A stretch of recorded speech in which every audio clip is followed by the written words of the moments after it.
Good day, sir. Today I'll be discussing the different kinds of nationalism. First is ethnic nationalism, also known as ethno-nationalism, defines the nation based on ethnicity. Ethnicity means refer ni siya as the group of people that shared same language, history, pati na pagtuo.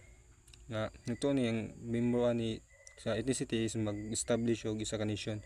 For example, ani is the Kurds are an ethnic group spread across the several countries like Turkey, Iraq, ug Iran. Kay nagtuo man sila nga nag-share man sila same culture, language, pati na history. Mao nang nagbuhat sila kagalingon ng country name Kurdistan. Ang kaduha is civic nationalism, also known as liberal nationalism, defined by shared politics, beliefs and citizenship. Meaning ani is that ang civic nationalism is type ni siya sa nationalism based on the politics, wala siya based sa culture pati na sa ethnicity. Nag-emphasize sa equal nga rights o free will sa isa ka tao nga naa diri sa country nila na ug ang pagtuo nila sa mga balaod ani diri. Ang example ani is in France nga mahimo kang ilahang citizen pag imo tumanon ila balaod og respetuhon nimo ila tinuohan. Mo nang example sa civic nationalism. Expansionist nationalism is an aggressive form of nationalism that combines patriotic sentiments with belief in territorial expansion, the recovery of formerly owned territories. So diri sa kuan is aggressive gani siya kay yang pamaagi ani para mudako yang lugar is through war or pagsakop. Ang pagsakop para mo expand ba or modako yang lugar.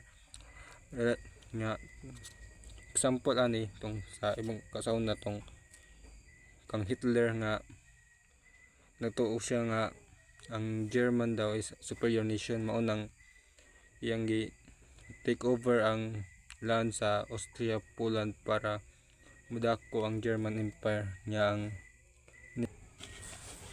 next is romantic nationalism. It's a cultural political movement that emerged in the 18th centuries or 19th. Ang romantic nationalism daw says that ang people ani nga nag-share the same culture, language and history is naturally jud mabilong gyud together as a nation. Nga tungod sa love nila o devotion nila sa isa ka country mo nang ipinaagi nila sa music o sa art. For example ani itong kang Jose Rizal nga tungod niya nga gusto niya ipaglaban ang atong bansa, mo nang iyang gipaagi sa pagbuhat og poetry ang paglaban niya sa Espanyol. Next is cultural nationalism, promotes national unity. So ilang ipromote nilang pagka-unit, pagkaisa ba sa mga tao, pagkaisa as a nation tungod kay nag-share sila culture, language, pati na history. Mga ilang gina-value na-focus ni sila sa protecting and promoting group unique culture as the core of national identity. There is a third world nationalism is mao ni ang kilusan nga nilaganap pagkahuman atong colonism sa mga nation nga niunlad. Gina-focusan diri is ang paghimo og mga patakaran sa politics og kanang ilang pangtuo para naay pagkaisa og mas magtabangay pa sila para labanan ang gusto nga mosulod sa ilang bansa. There is a last is liberal nationalism, combines liberal principles with national identity and self-determination.